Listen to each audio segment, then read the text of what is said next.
दोस्तों स्क्रीन पर देखिए, आपको कुछ सेंटेंसेस दिख रहे होंगे जिन्हें डे टू डे कन्वर्सेशन में आपने कई बार यूज भी किया होगा और सुना भी होगा। जैसे पहला सेंटेंस है, मैं खाना खा कर आया हूँ, वह नहा कर आया है, मैं दौड़ कर आया हूँ, वह खेल कर आया है। इन सभी सेंटेंस का मीन्स निकल रहा है किसी काम को करके आया हूँ, मतलब मैंने किसी एक काम को पूरा किया और उसको पूरा करने के बाद यहाँ आया हूँ। किंतु जब इन्हीं सिंपल सेंटेंस को इंग्लिश में बोलने की बारी आती है तो हम हमेशा अटक जाते हैं। अगर आप भी ऐसे सेंटेंसेस को इंग्लिश में बोलने में अटक जाते हैं तो ये वीडियो आपके लिए ही है। सो वीडियो के एंड तक जरूर बने रहें और अगर आप चैनल पर नए हैं तो चैनल को लाइक और सब्सक्राइब जरूर करके जाएं। तो चलिए बिना टाइम वेस्ट क्लास को शुरू करते हैं। जब किसी भी हिंदी सेंटेंस में किसी एक काम को पूरा करने के बाद आने की बात की जाती है तो ऐसे सेंटेंसेस को ट्रांसलेट करने के लिए इंग्लिश के एक स्पेशल स्ट्रक्चर का यूज किया जाता है। वह स्ट्रक्चर है subject plus has have plus verb की third form plus after plus verb की फर्स्ट फॉर्म के साथ आईएनजी प्लस ऑब्जेक्ट। सबसे पहले सब्जेक्ट, उसके बाद हैज हैव प्लस वर्ब की third form plus after plus verb की आईएनजी फॉर्म और लास्ट में ऑब्जेक्ट। अब यहाँ पे थोड़ा सा नोट करिएगा कि सिंगुलर सब्जेक्ट जैसे ही, शी, इट और सिंगुलर नेम के साथ हैज का यूज करना है और प्लूरल सब्जेक्ट जैसे आई, वी, यू, दे के साथ हैव का यूज करना है। ही, शी, इट और सिंगुलर नेम के साथ हैज और आई, वी, यू तथा दे के साथ हैव का यूज करना है। अब चलिए कुछ एग्जांपल्स की प्रैक्टिस करते हैं।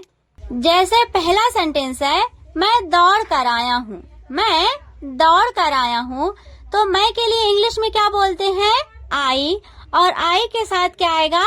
हैव। फिर उसके बाद क्या है? वर्ब की थर्ड फॉर्म।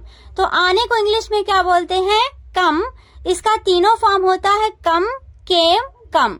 तो यहाँ पे क्या आएगा? Come after. तो आई हैव कम आफ्टर किसके बाद आया हूँ? दौड़ने के बाद। तो दौड़ने को क्या बोलते हैं? रन, और रन के साथ आईएनजी तो रनिंग। पूरा सेंटेंस बनेगा I have come after running. I have come after running. अगला सेंटेंस है, मैं खेल कर आया हूँ। मैं खेल कर आया हूँ तो मैं के लिए आई, फिर उसके बाद have come after. I have come after किसके बाद आया हूँ? खेलने के बाद। तो खेलने को क्या बोलते हैं? प्ले, और प्ले का आईएनजी प्लेइंग। तो पूरा सेंटेंस बनेगा I have come after playing. I have come after playing. अगला सेंटेंस है, वह काम करके आया है। वह काम करके आया है मतलब पहले उसने अपने काम को फिनिश किया, उसके बाद यहाँ आया है। तो यहाँ पे किसी मेल की बात की जा रही है और मेल में वह के लिए किसका यूज करते हैं? ही का। तो ही के साथ क्या आएगा? हैज। तो ही हैज कम आफ्टर किसके बाद आया है? काम करके। तो काम को इंग्लिश में क्या बोलते हैं? वर्क, और वर्क का आईएनजी वर्किंग। तो पूरा सेंटेंस बनेगा ही has come after working. He has come after working.